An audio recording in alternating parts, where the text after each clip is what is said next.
Everyone knows at least one, a person who whinges, complains and always gets into arguments. Yep. I'm just know kidding. one or you are one? Well, I'm very efficient because I am all of those people. No, you're not. I was just being Okay, funny. Now, negative people, especially in the workplace, can really take a toll on just how productive the rest of us are.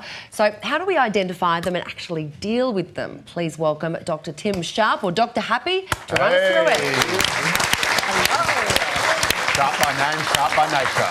Now, you're saying that there are 5 types of negative co-workers. So let's run through them, how to identify them and how we stop them.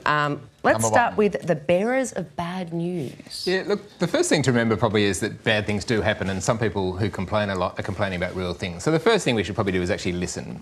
Seek first to understand and then to be understood. If there's something that you or they can do about it, do it, and then get on with things. So they get off in what, sharing bad news that's coming from the... Like, we're going to have 30 people that are going to be sacked, you know. Yeah. Is that what it is? Yeah, or? Oh, look, for some people it's a way of getting attention. For some people it's just a bad habit. It's kind of all they've ever known. It's what they've grown up with, and they just get used to it and kind of don't learn how to focus more on positive things. What about gossip mongers? That's another one.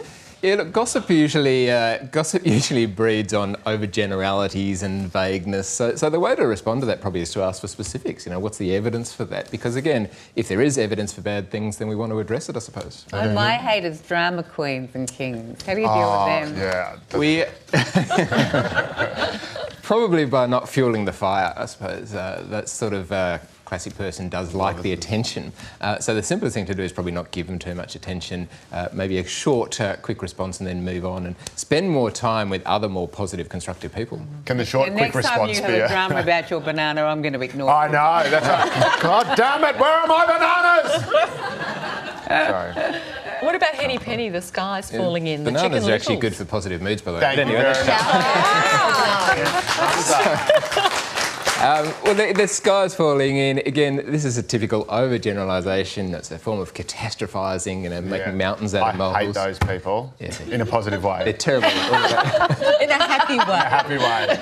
So, look, again, I suppose we want to deal with the sorts of things we can, but you don't want to... you know, it really doesn't help to spend too much time focusing on negatives unless we're focusing on solutions. So that's really... The bottom line through all of this is to find solutions where we can move on to the positives and not get bogged down in stuff that's only going to drain our energy and sap our productivity. What about victims? Oh, they're the worst. The victims, yeah.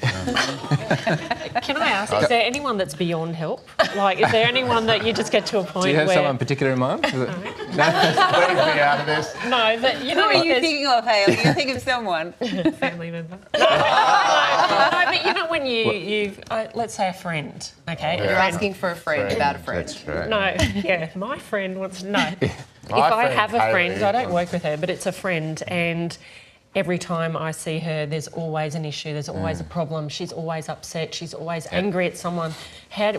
What do you do as the friend? Where do you get to a point where you can't do anything? Look, it's a Tell really the good... commando to harden up. No, I think it is actually a really good question, because as someone who's worked as a psychologist and coach for 20 years now, I'm eternally optimistic about helping people. It's what I do. But the reality is we can only help people if they want to be helped. And there's a variety of reasons why people either don't want to be helped or don't think that they can be helped, so they effectively give up. So, yes, I think, unfortunately, the sad reality is there are people who are beyond our help at the moment, but I guess I would still hold on and still make myself available in case something changed, and maybe tomorrow or next week or next year they might be ready for some reason or other. So just quickly, how do you deal with a victim in the workplace? The victim mentality is, well, look, that can be quite distressing for all of us because it just rubs off on everyone. But really, what I would do is to encourage them to focus on constructive actions and on the positives, because what they're typically doing is on all the things that are going wrong for them. And I would be trying to say, well, what's going right for you? What's working as much as possible? What about locking them in the cupboard or...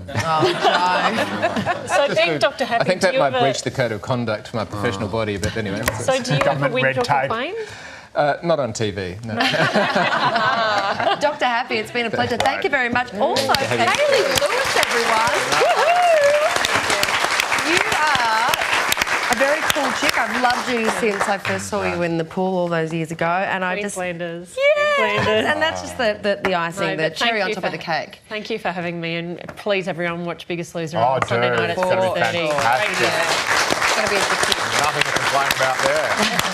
Now, we are going to see another side of The Bachelor after this very short break. You don't want to miss that.